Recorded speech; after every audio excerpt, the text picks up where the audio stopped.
우리가 누가복음 15장 11절에서 32절 소위 유명한 돌아온 탕자 비유의 비유라고 알려져 있는 본문을 읽었습니다. 그런데 이 돌아온 탕자, 이 말은 영어로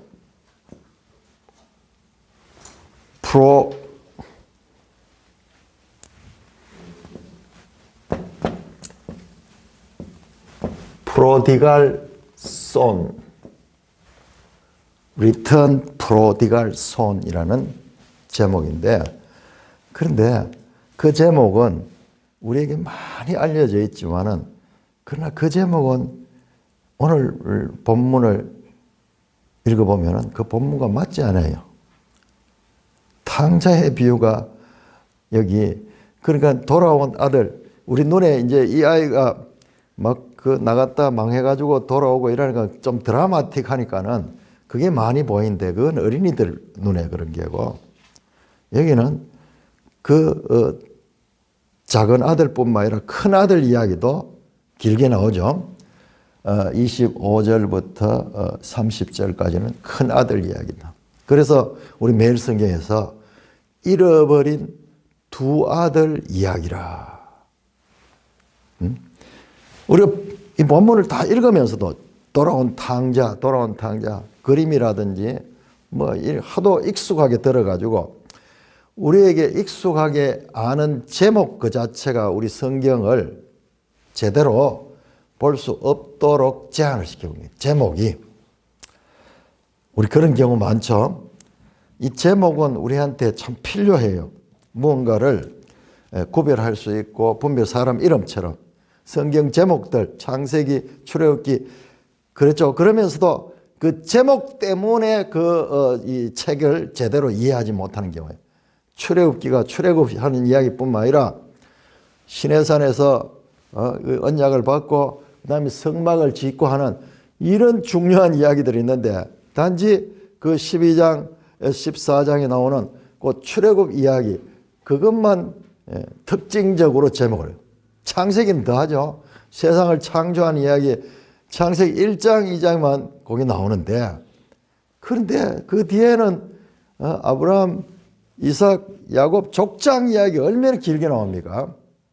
그러니까 이 제목이 우리에게 이 책을 이해하는데, 책을 분류하는 데는 도움이 되지만은 그 제목 때문에 우리가 그 책을 제대로 이해하지 못하는 경우도 있다는 겁니다. 그래서 탕자의 비유라는 제목은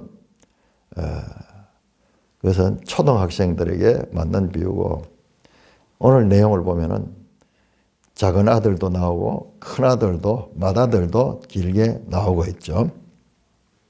그런데 그래서 우리 매일 성경은 잃어버린 두 아들 이야기, 한 아들은 가출해가지고 잃어버렸고 한 아들은 가출하지 않고 집안에 있으면서도 아버지와 그 관계가 아주 단절되어 있는 두 탕자의 이야기다, 그렇게 말하기도 합니다. 그런데 여러분들은 어떻게 생각됩니까? 그 제목이 잃어버린 두 아들 이야기 말고 다른 제목이 뭐가 좋은 거 없을 것 같아요?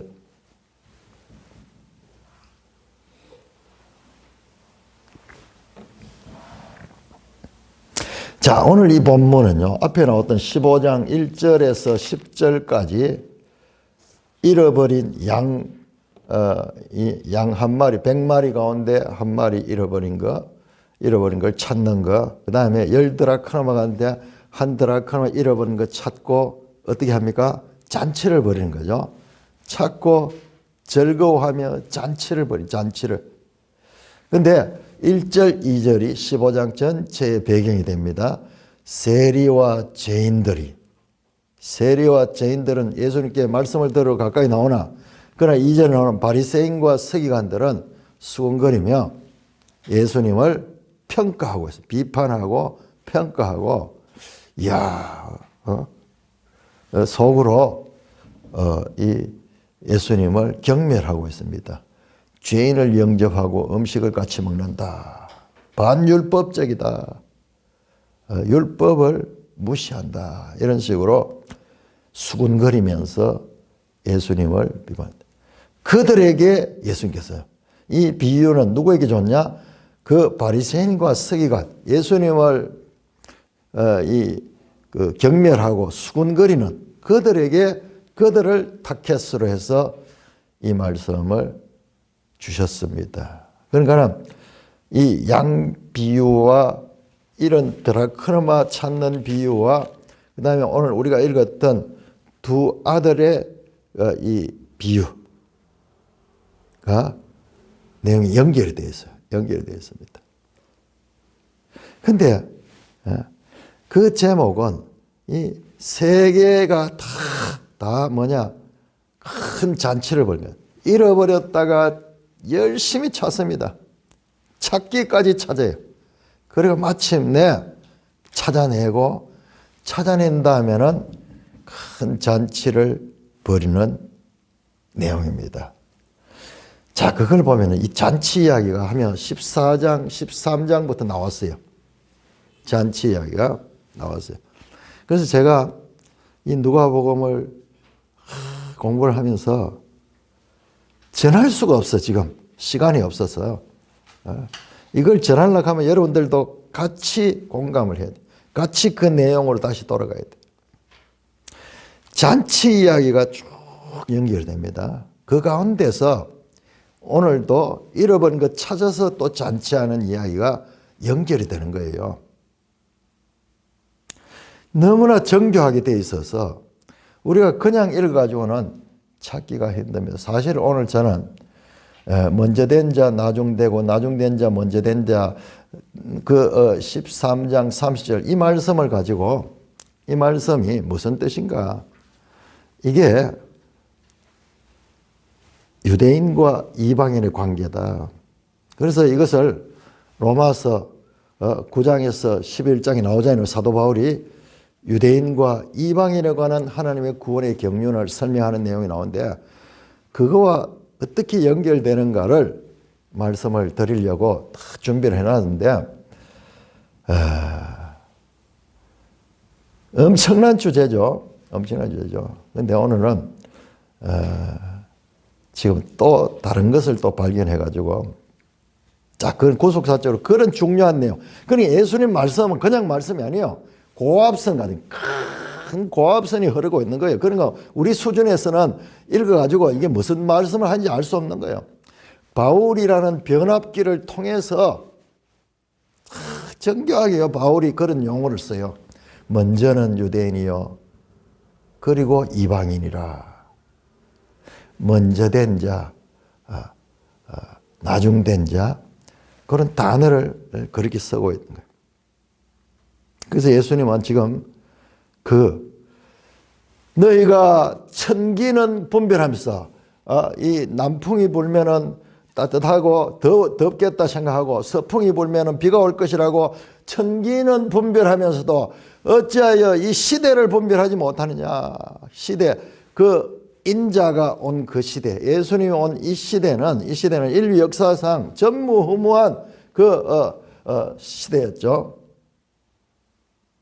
그 시대에 살았던 사람들은 참 복 있는 자들이죠. 예수님을 직접 만나고 예수님부터 배우고 예수님께 고침을 받기도 하고 이랬던 건데 그러나 그 시대를 사람들은 분별하지 못해서 예수님께서 그 시대가 이제 유대인의 시대와 이방인의 시대로 갈라지는 그런 하나님의 구원의 경우, 그런 구원의 문이 닫히면은 초청받은 자들이 못 들어가잖아요.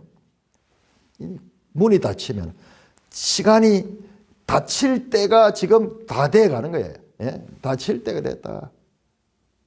문이 닫히면은 들어가고 싶어도 들어갈 수 없는 거예요. 자, 그렇듯이 그 임박한 시간과 그리고 유대인에서 이방으로의 구원의 경륜의 새로운 패러다임을 이야기하고 있는 거예요. 그게 한두 절이 아니고 쭉 12장부터 14장까지가 연결이 됐어요. 근데 그걸 보려고 그러면은 정교하게 우리가 같이 가서 봐야 돼요. 오늘은 자, 그런 게 있다고 생각을 하고 언뜻 생각해도 그게 보이잖아요. 그게 보이잖아요. 자, 근데 오늘의 이 본문의 제목이 잃어버린 두 아들 이야기도 부족해요. 가장 합당한 제목은 이것은 아들들 이야기가 아니고 아버지 이야기야, 아버지. 제가 한번 시알리 봤어요. 여러분 한번 보세요. 오늘 우리가 읽었던 본문 가운데 아버지라는 단어가 얼마나 많이 나오는가. 20번 나와, 20번. 12절 아버지에게, 12절에 또 아버지여, 또 12절 또 끝에 아버지가, 그러면서요. 계속 아버지 이야기. 그러니까 아버지 이야기야, 이 내용의 주제는. 그러니까 우리는 항상 우리가 보는 눈이 사람에게 초점이 맞춰져 있는 거야. 우리가 사람이기 때문에. 그래서 성경을 읽을 적에 아버지의 뜻에 초점을 맞춰야 되는데 그 아버지에 대한 이해가 잘 없고 우리 눈에는 자꾸 사람이 보이는 거야. 사람이 보여요. 성경은 하나님의 말씀이기 때문에 이 아버지가 초점의 주인이 된다는 것을 알 수 있는 것은요. 앞에 나왔던 잃어버린 양 한 마리 그 비유에도 주인공이 누구냐 그러면은 그 목자잖아요. 목자. 그 잃어버린 양 한 마리를 찾아서 기뻐하고 잔치를 벌이는 그 목자거든요. 그 다음에 이 드라크마도 마찬가지로 한 여자거든요. 어떤 여자가 찾아가지고 이웃을 불러 모아가지고 함께 즐기자. 벗과 이웃을 불러 모아 함께 즐기자. 잔치 이야기. 그래서 이거를 일반적으로 탕자 프로디갈 손 그러면은 이게 아예 이 성경 때문에 이게 단어가 사전을 찾아보면 탕자라고 번역이 탕자라고 번역인데 아들 자자죠. 탕자라고 하는데 이 탕자가 뭐냐 그러면 허랑방탕하다 하는 그 허랑방탕하다 하는 표현이 나오죠. 거기 보시면은 그렇네요. 13절에 먼 나라 가서 허랑방탕하여 그 재산을 낭비했죠. 이 프로디갈이라는 단어가 뭐냐 그러면은 이게 무모하다, 맹목적이다, 또 앞뒤를 헤아리지 않는 허랑방탕하게 뒷날 생각 없이 돈을 헤프게 쓰는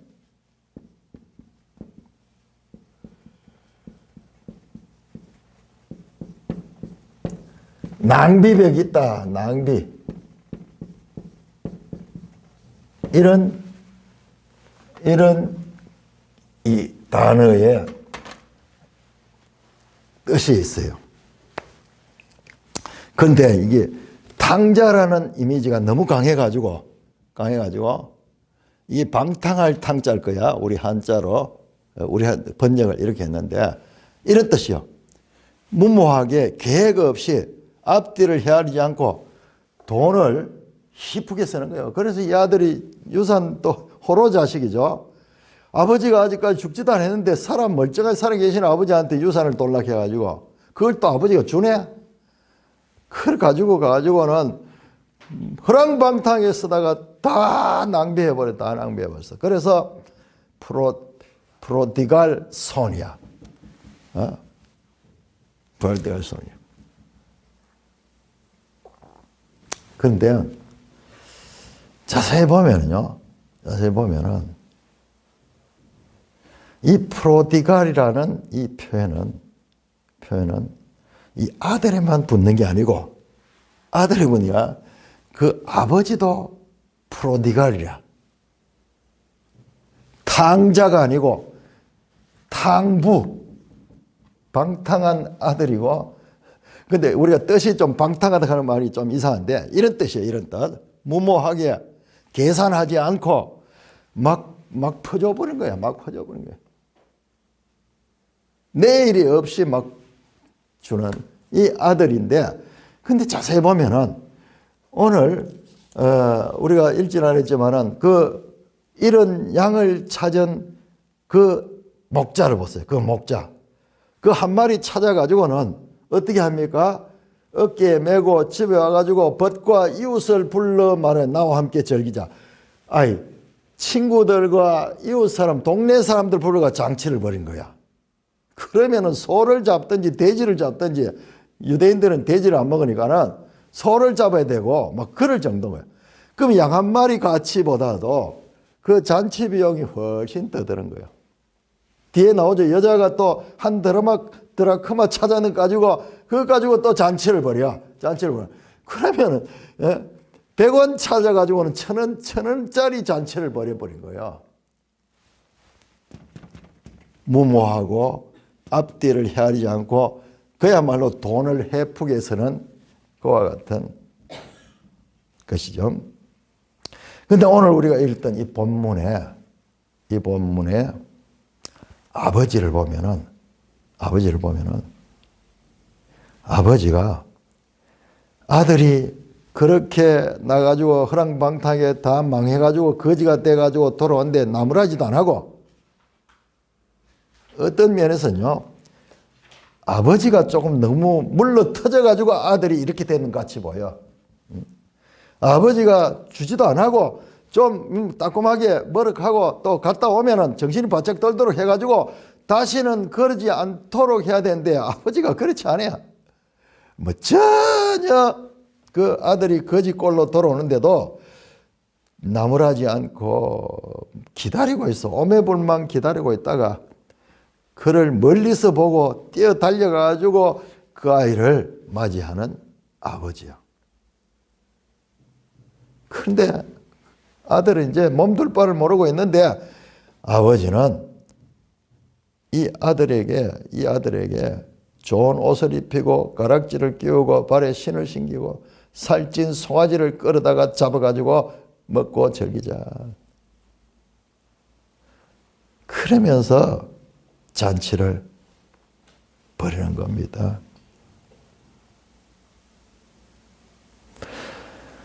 그들이 즐거워하더라. 잔치를 벌이며. 제일 끝에 보세요. 제일 끝에도 32절에 우리가 즐거워하고 기뻐하는 것이 마땅하다. 즐거워하고 기뻐하다. 그 앞에 나왔던 그 양 100마리도 함께 즐기자, 기뻐하자. 함께 즐기자, 기쁨이 되느니라. 지금 앞에 두 비유와 이게 똑같은 구조로 되어 있어요. 살찐 송아지를 잡아가지고 그렇게 온 동네 잔치를 벌인 거예요. 이번에 등장하는 15장에 등장하는 목자, 그 다음에 여자, 아버지 다 계산이 없는 사람들이야. 무모하게 앞뒤를 헤아리지 않고 돈을 희쁘게 쓰는 거예요. 너무나 계산을 하지 않는 사람, 계산하지.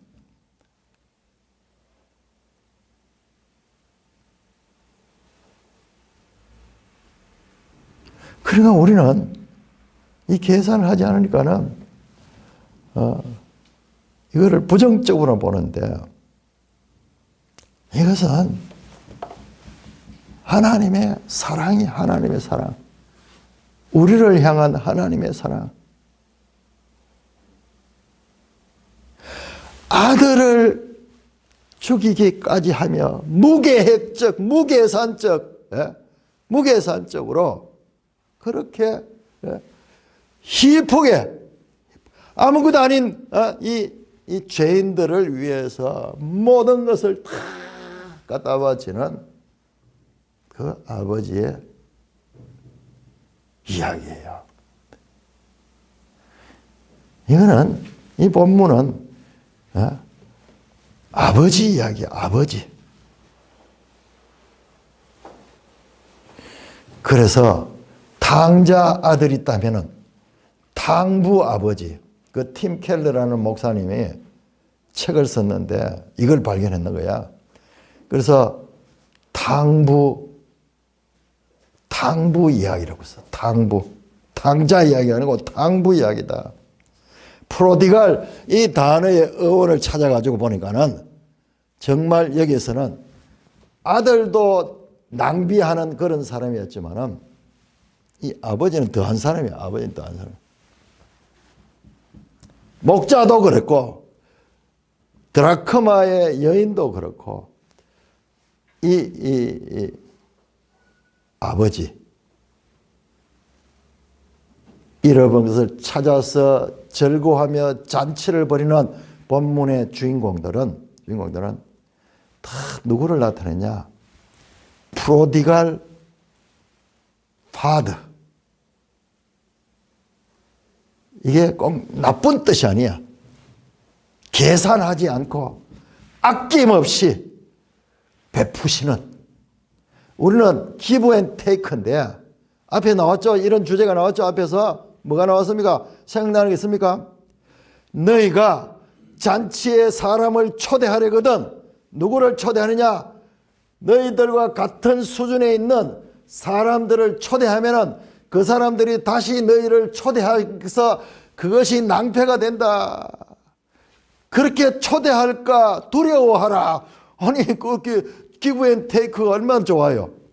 근데 기브 앤 테이크는 뭐냐? 하나님 나라에 상이 없어. 그래서 너희들은 누구를 데려오느냐?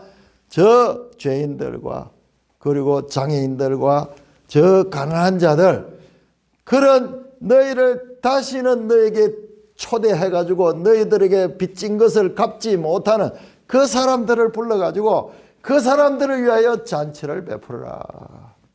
연결되는 이야기잖아요. 연결되는. 다 계산이 안 돼. 우리가 봐서 합리적인 생각을 가지고 우리의 어떤 그 상식에 봐가지고는 이게 너무 무모한 짓이야. 아니 기브 앤 테이크가 당연한 게고 그게 좋은 기지 아니에요. 이게 지금 하나님의 사랑을 나타내요. 만약 그런 식으로 했다면은 우리는 영원히 하나님의 은혜에 참여할 수 없는 존재들입니다. 자, 이 주제가 어떻게 연결되는가 보세요. 이건 그냥 봐가지고 못 찾아내요. 자, 16장 한번 16장. 그 유명한 어떤 면에서는 이 악명 높은 주제입니다. 불의한 청지기 비유. 불의한 청지기 비유. 여러분 1절 한번 볼까요? 16장 1절 같이 읽습니다. 시작. 또한 제자들에게 이르시되 어떤 부자에게 청지기가 있는데 그가 주인의 소유를 낭비한다는 말이 그 주인에게. 여기도 보세요. 낭비하는 자가 등장해요. 주인의 것을 가지고 마음대로 낭비하는 거야. 이게 탕자와 같은 거야. 탕자가 아버지의 재산을 가져가지고 허랑방탕하게 낭비했죠. 이 주제와 15장이 연결된다고는 생각을 못했어. 그런데 또한 나오죠. 1절에 또한 제자들에게 15장에 이 탕자 이 돌아온 두 아들 그리고 이 프로디갈 파더 이야기가 나온 다음에 이야기 나온 거예요. 그런데 여기에 이 청지기가 같으면 그 집의 집사예요. 집사가 일하는 사람인데 주인의 돈을 뭐 빼돌리는지 낭비한다는 이 소문을 듣는 주인이. 그런데 그 계산을 한번 해보라고. 계산이 안 맞는 거야. 그러면 이제 너는 해고야. 그러니까 이 청지기가 뭐라고 생각하노 하면은 아이고 이제 내 직장을 잘리면은 내가 나가서 뭐 할 일이 뭐 있겠나. 난 뭐 힘도 약하고 늘 책상에만 앉아 있다 보니까는 노동도 못하고 아무것도 못하겠다. 아이고 내가 이제는 죽었구나. 또 앞에 나오는 작은 아들처럼 줄여 죽겠구나 하는 먹고 살 걱정이 태산같이 다가오는 거예요. 그러다가 아이디어가 반짝 떠올랐어요. 뭐냐? 알았다. 이 주인집은 부자니까는 이 주인에게 채무자들이 많이 있어. 그 사람들 불러가지고 돈을 깎아줘 버린 거야. 100만 원 그 채무가 있는 자는 80만 원 갚아주고, 뭐 50만 원 자는 뭐 30만 원 갚아주고, 뭐 이런 식으로 해가지고 주인의 재산을 다 축을 내는 거야. 정말 나쁘죠? 불의한 청지기. 그래서 8절에 보면 주인이 이 옳지 않는 청지기가 뭐? 이를 지혜 있게 하였다 그래. 이게 무슨 말이 되는 이야기요? 말이야 방구야 정말. 옳지 않는 청지기가 이를 지혜 있게 하였으므로 칭찬하였다. 칭찬하였다. 이 주인이 프로디갈한 인물이야. 이 주인이 꼭 이런 사람이야. 이런 사람.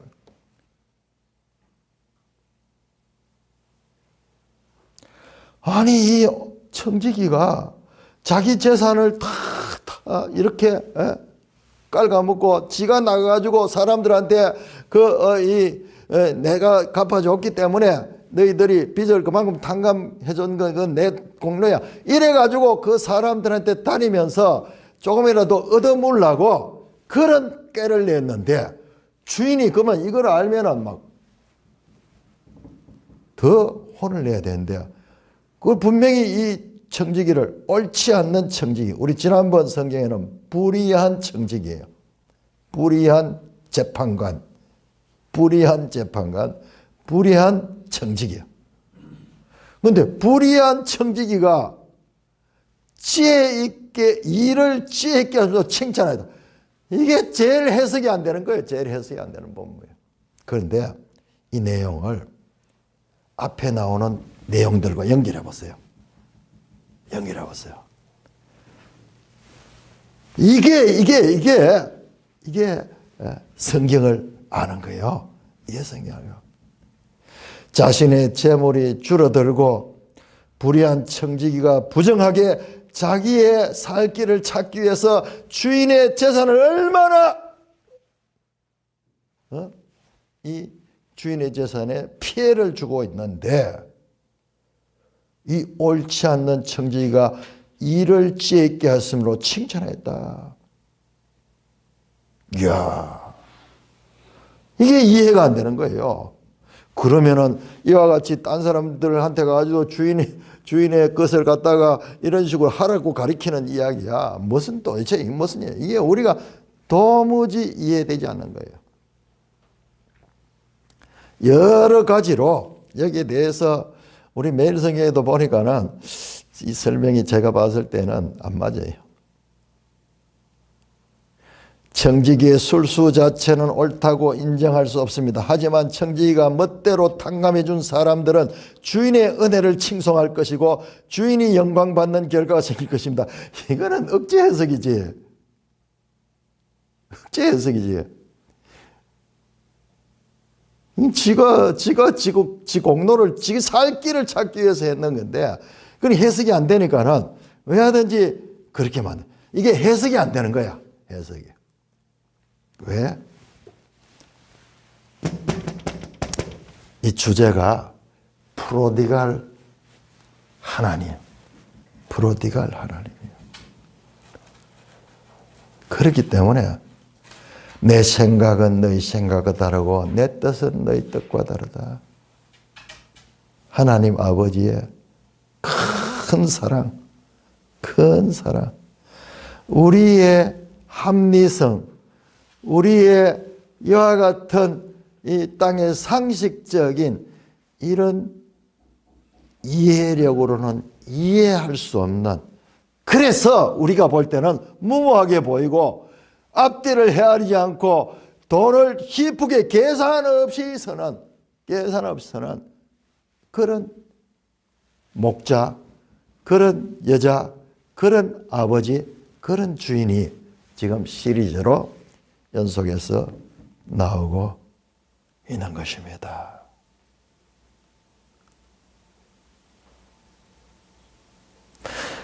그래서 이 누가복음이 얼마나 정교하게 되어 있는지, 자, 이와 같은 이 내용들, 이거는 이런 내용을 우리의 상식으로 보려고 하고 상식으로 이해하려고 하면 이해가 안 되는 거죠. 이해가 안 돼요.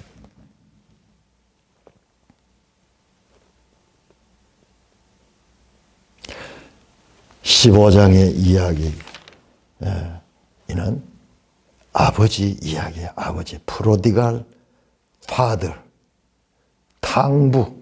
팀 켈러라는 목사가 그런 책을 썼더라고요. 탕부. 그 탕자가 프로디갈인데 이런 뜻이에요. 이런 뜻. 돈에 있어가지고 계산하지 않는. 그래서 우리가 봤을 때는 저렇게 하면은 다 망할 것 같은, 근데 이 아버지는 부자야. 너무나 큰 부자야. 이 청지기가 지 살 길 찾으려고 인간적으로 꾀를 쓰고 그 주인의 재산을 축을 내면서 하는데도 이 불의한 청지기가 나가서 지 살 수 있는 살 길 마련했다고 기뻐하고 지혜롭다고 하는 분이야. 그래서 이 목자, 이 여자, 이 아버지, 이 주인은 우리의 상식으로 이해할 수 있는 분이 아니라 그야말로 이 프로디갈이 이게 니플라오트예요. 히브리어로 놀라운. 여기 놀랍다는 뜻이 있어요. 놀랍다. 이해되지 않는, 우리의 상식으로 이해되지 않는, 계산되지 않는 그런 무모한 낭비벽이 있는 거룩한 낭비. 그 향유, 그 옥합을 깨뜨려서 그 향유를 가난한 자들을 주면은 그 많은 사람이 먹고 사는 수백만 원짜리 또는 수천만 되는 그 향유를 깨가지고 낭비하는 그 낭비를 기뻐하시는 그 예수님. 우리 그때 돈 계산을 맡고 있던 유다의 생각에서는 말도 안 되는 소리죠. 화를 버럭 내면서 왜 이렇게 낭비하느냐. 그렇죠. 하나님에 대한 사랑. 이와 같이 낭비하는 그 하나님의 사랑을 받은 자가 그 모든 것을 계산 없이 바치는 그런 관점에서 이해될 수 있는 거지. 이것은 그냥 우리의 상식에서 이해될 수 있는 것이 아닙니다. 하나님은 큰 낭비를 하시는 분이다. 담 없이 낭비한다. 아낌없이 모든 것을 그 생명을 위해서는 소비하시는 이 하나님의 성품을 우리가 예수님의 가르침을 통해서 배우게 됩니다. 앞에서는 하나님의 구원의 경륜을 말씀하셨고, 지금 여기에서는 그 하나님의 성품, 그 하나님이 어떠한 사랑을 가지고 있는가. 계산 없는 사랑. 그래서 본문은 탕자 아들의 이야기가 아니라 탕부 이야기다. 탕부 이야기다. 그렇게 볼 수 있습니다. 공통적인 주제가 잃어버린 것을 찾고 찾아서 즐거워하며 잔치를 벌이고 그리고 끝까지 찾는. 그래서 잃어버린 것도 큰 거죠. 끝에는 전부 잔치로 끝나고 즐거움과 기쁨으로 끝나는 아버지의, 그래서 이 15장은 마지막 절이 아버지의 이야기로 끝이 납니다. 이 내 동생은 죽었다가 살아났으며 내가 잃었다가 얻었기로 우리가 즐거워하고 기뻐하는 것이 마땅하다. 이게 아버지의 관점에서는요, 이게 마땅한 거야. 이게 합리적이고 이게 당연한 거야. 그러나 그 맏아들의 관점에서 보면 너무나 비합리적이고 이게 불평등한 거야. 불평등한 거야. 아버지의 계산과 이 땅의 사람의 계산이 차이가 나기 때문에 프로디갈한 그 아버지의 관점과 우리 사람의 관점의 차이에서 오는 그와 같은 이 충돌이 여기서 나타나고 있습니다.